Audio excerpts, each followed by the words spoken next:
ওটা একটা স্লোগানও দেব, আমাদের তো এসকেইউ তো বলুন আমার সঙ্গে, এসকেইউ জিন্দাবাদ, এসকেইউ জিন্দাবাদ, এসকেইউ জিন্দাবাদ।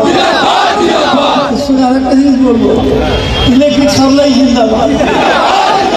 আমি বললাম এইটা না থাকলে আমরা কোথায় থাকবে, ঠিক তাই তো? এইটাকে থাকতে হবে, এইটাকে রেখে কিন্তু আমাদের ইন্ডিয়ান করতে হবে।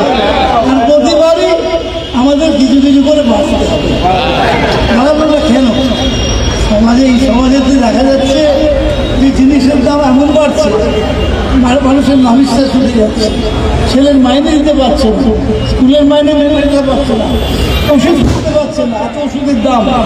এই জায়গায় দাঁড়িয়ে যে প্রতিষ্ঠানটা আছে, সেই প্রতিষ্ঠানটাকে রেখেই আমাদের আন্দোলন চলবে এবং সুস্থ নাগরিক, সুস্থ ট্রেনিংয়ের আন্দোলনের মধ্যে দিয়ে আমাদের তার জন্য একদিন কাজ বন্ধ করতে হয়নি তো, 1 ঘন্টা কাজ বন্ধ করতে হয়নি আমাদের।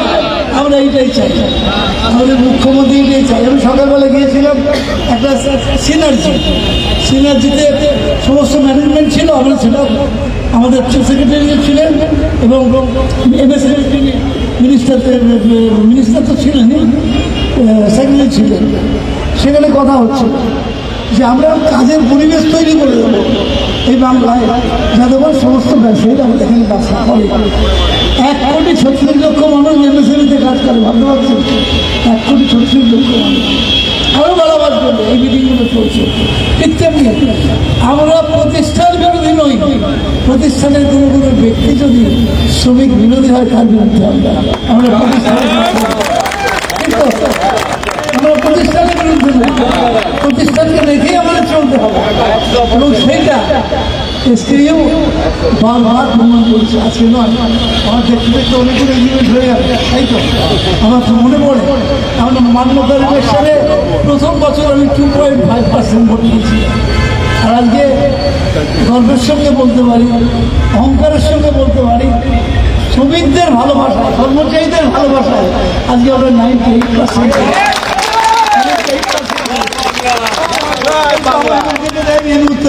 দেখতেও না, আমাদের দেখে দেয়নি, কাউকে দেখে দেয়। মানুষ কি চায় যে আপনাদের সঠিক প্রতিনিধিত্ব আমরা করবো।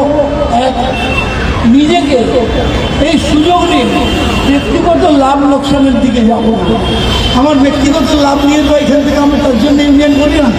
আমাকে আপনারা প্রেসিডেন্ট করেছেন, আমি যদি দেখি যে সিএসসি থেকে আমি কি গুছিয়ে নিতে পারবো, তাহলে কিন্তু আপনারা যথেষ্ট চোখ কান খুলেই চলে। আজ ভালো লাগছে, আজ ভালো লাগে, কালকে কিন্তু আমার লোক কিন্তু ঢুকতে দেবে, তুমি গো ব্যাক।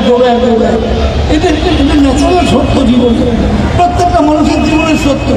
আমাদের ইউনিয়নের নেতৃবৃন্দ তাদের তো অনেক রকমের হয়ে পরিকল্পনা করা হয়েছে, ইত্যাদি ইত্যাদি ইত্যাদি, কিন্তু যারা করছেন তাদেরকে আমি সতর্ক করে বলতে চাই যে যাদের বুদ্ধিতে আপনারা এই কাজগুলো করার চেষ্টা করছেন, ঠিক কাজ করছেন, কোনোদিন সফল হবেন না। ওটা বুঝিয়ে দিয়েছি,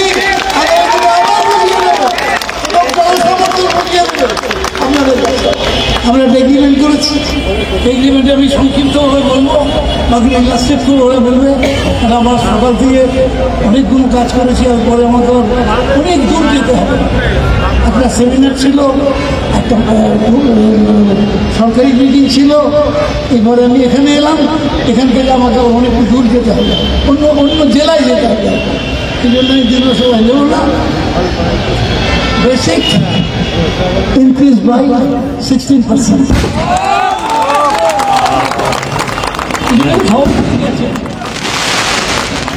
DA 100% March, 31/3/24. এই ছেলে বেড়েছে ছিল ওরা 12%, 12.5%। আইনগত বাধা ছিল, আমাদের দাবিটা একটু বেশি ছিল, কিন্তু কতগুলো আইনগত বাধার জন্য আমরা 12.5 মেনে দিয়েছি। ইনক্রিমেন্ট সব এমপ্লয়ের জন্য 3%, সব এমপ্লয়ের জন্য। এবং যদি কোনো এমপ্লয়ি তার, আমি তো চাকরি করে যাচ্ছি কিন্তু বুঝি, তার শেষ গ্রেডে পৌঁছে গেল, তারপর তার কোনো স্কিল নেই, সেক্ষেত্রে একটা করা হয়েছে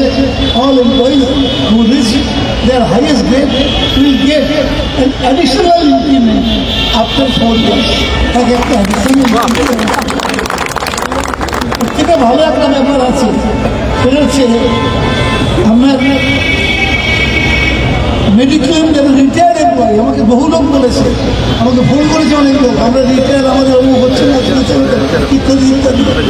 রিটায়ার এমপ্লয়ীদের জন্য যে ওদের ছিল প্রিমিয়ামটা, যেমন আমি কৃষিমন্ত্রী জানেন তো, আমাদের প্রিমিয়াম দিতে হতো এতে বিমাতে।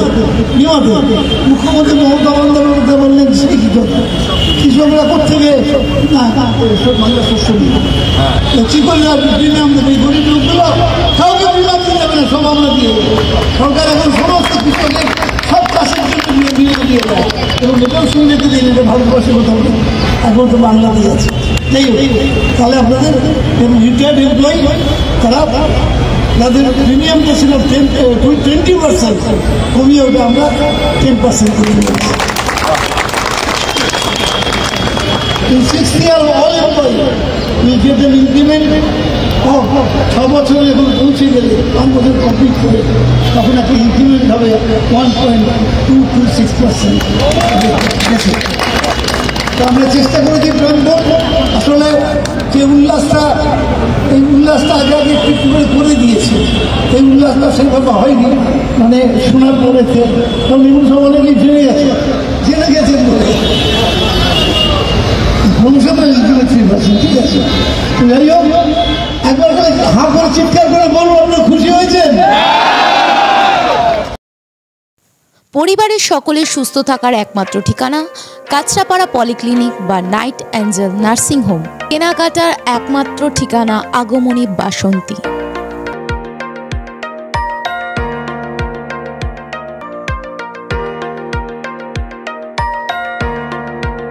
এখানে আমাদের সব থেকে মানে এখানে আশেপাশে দেখছি একটু খাবার একটু অসুবিধা হচ্ছিল, তো আমি দেখলাম কি এখানে একটা ছোট্ট একটা চায়ের দোকান করব। তারপরে চায়ের দোকান থেকে ভাবছি ছোট একটা ধাবা করে দিই। ছোট ধাবা থেকে দেখছি এবার একটু সাজিয়ে দিই। এই আস্তে আস্তে করতে করতে এইভাবে হয়ে যাবে আমি নিজেও ভাবতে পারিনি।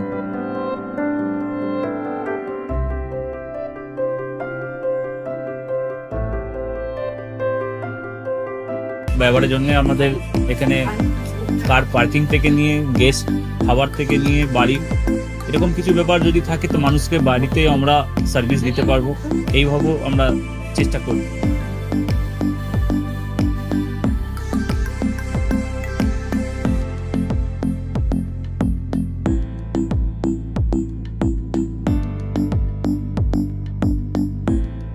একদম সাধারণ, বাইরে থেকে অনেক চিপ বেস্টের মধ্যে খাওয়াটা কোয়ালিটিটা সবসময় পাবেন। একবার আমি মানুষকে একবারই বলবো কি একবার আমাদের কাছে এসে একবার টেস্ট করে যাবেন।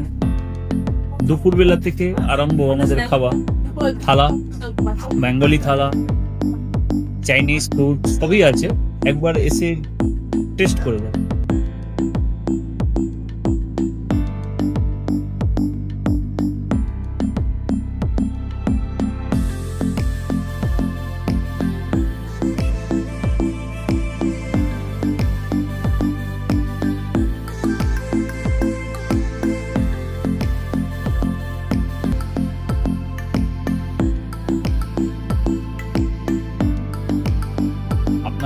চ্যানেলের মাধ্যমে বলি একবার আসুন কেশরী ধাবাতে, দেখে নিন। আমার নাম রঞ্জন কেশরী।